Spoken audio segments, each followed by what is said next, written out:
د دریاب په قعر کې بیخ د دریاب قعر تر اوسه طالبانو چا نه ده معلوم کړی. یوه د تیتانیک په نامه یوه کښتۍ په دریاب کې غرقه سوې طالبانو اوږده کیسه لري، نوم به مو اورېدلي. د دنیا د بحر عمق دغې پرمختللې دنیا هم تر اوسه نه ده معلوم کړی. پوهېږئ لکه دنیا خو ډېر بحر ده، خو دا بحر کې طالبانو چې 1000 فوټه لاندې لاړ شي که 600 فوټه بیا تیاره کېږي.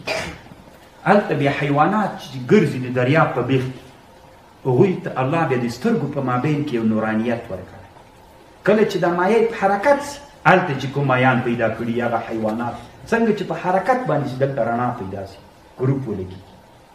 چې ځان ته لاره معلومه یارې خوا ته چې ځي ورځي هغه ځان ته معلوموي چې ودرېږي ګروپ بېرته مړ شي. دا د نن عصر دا افواهات و افسانې نه دي طالبانو، دا د نن عصر د دغه دنیا علماو چې دا نن په د حیواناتو په بیولوژي باندې بحث کوي.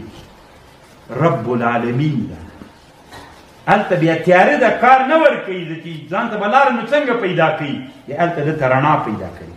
بس څنګه په حرکت باندې راسي هلته بحث کوي. داسې مایانې وایي پیدا کړي دي. ومن السمک نوع ببحر الصین، د چین په دریاب کې وي یو مایع ده چې کله سړی وخوري سړي ته خندا ورځي تر دې چې مړ شي. دا خندا یې نه درېږي تر دې چې مړ کړي. وهذا السمك يختص به الوزراء والعظماء اذا حكم عليه بالاعدام، چې کله په وزیر باندې په چین کې فیصله د مرګ وکړي بیا دا مایع ورکوي.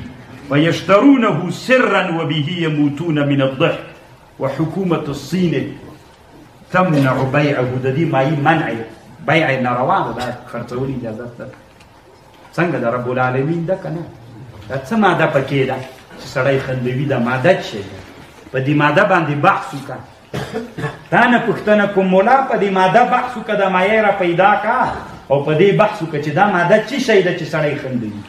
ته وایې دا مباح ده، ته بیا رب العالمین هم نسې پېژندلی. ما درته ویلې هغه کتاب به وي که نه، کتاب هسې ډېر ښه کتاب ده، ښه کتاب ده، په اړې باندې معلومات نه لري. کتاب عمق ته ورننوځه، راباسې راباسې تر دې پورې چې الله عز وجل داسې وخت تا ته هم راولي چې څوک سي په علومو باندې خبر سي.